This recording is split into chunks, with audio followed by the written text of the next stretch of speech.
Hey guys, today I'm going to talk to you about the 1920s, specifically the economy in the 1920s and society, and then also industry in the 1920s.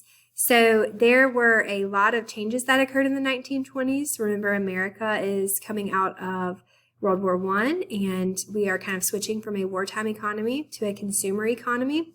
This is going to be a really big deal. And speaking from an industrial side, we're going to have the automobile industry and the airline industry becoming a thing, and the automobile industry is going to become a very big industry. You're going to have Henry Ford's Model T car, which is a very popular car of the time period. I'm sure you've all heard of it. Everyone wanted to get one. They wanted to buy one. And, we also have the assembly line and mass production, which really help businesses be able to create goods at a faster rate, more goods at a faster rate, which made them readily available to the general public.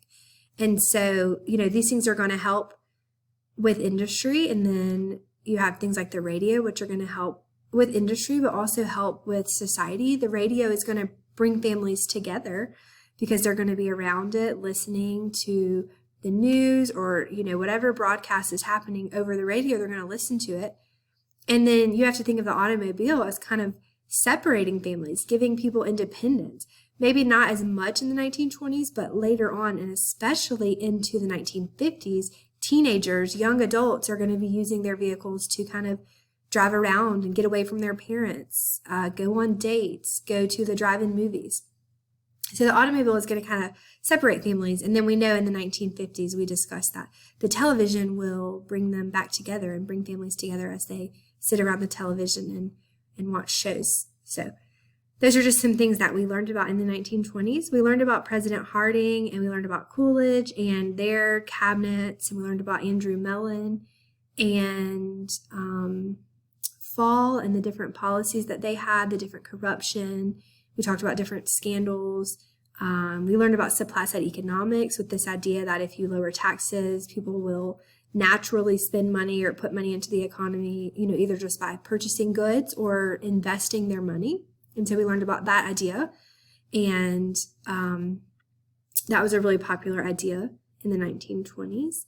And we are going to continue to learn about the 1920s, and we're going to learn about the Jazz Age, and we're going to learn about other things. We've also discussed a little bit about the immigration in the 1920s and how the government starts passing certain laws and starts regulating immigration and lessening the amount of people that can immigrate into the United States, specifically targeting that group of people we learned about previously, known as the new immigrants. And so they're going to pass the Emergency Quota Act and the Immigration Act, which lessen the amount of people that can come in.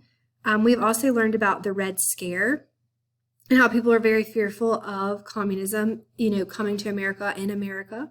And we learned about the reasons for that, such as, situations going on in Russia. We learned about Eugene Debs and how he got votes from prison. He's a socialist, and that really made people fearful. This series of mail bombs that we learned about, the strikes that are going on. We learned about Sacco and Vanzetti, the two Italian immigrants who are kind of like the face of the Red Scare. They are convicted of murder with little evidence, and they are sentenced to death. A lot of people think they were found guilty, maybe not necessarily because they were guilty of the crimes, but because they were guilty of being anarchist and atheist, and they were not American. They were not born in America. And so people were very just negative towards them. And so that's kind of a theme that we're going to see play out at this time period. And it will continue. And then we know that will get much worse. We've kind of touched on it after World War II when we get into the Cold War and, the fear of communism.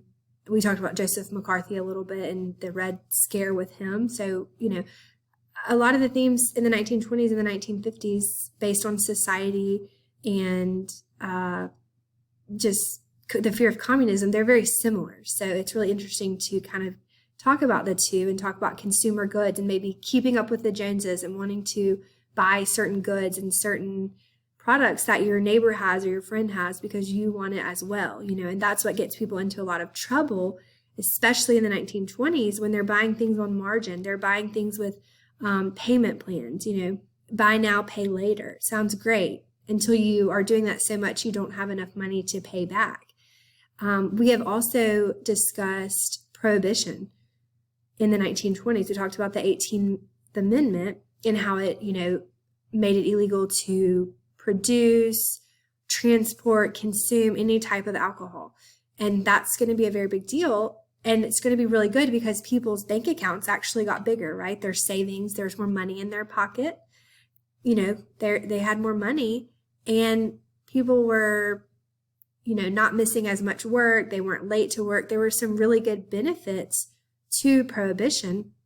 But we also learned about one of the big negatives of prohibition was the organized crime that happened. We learned about Al Capone and just the speakeasies and the different activities that were happening illegally behind the back of the government and, the American people. And so that was a big negative of that.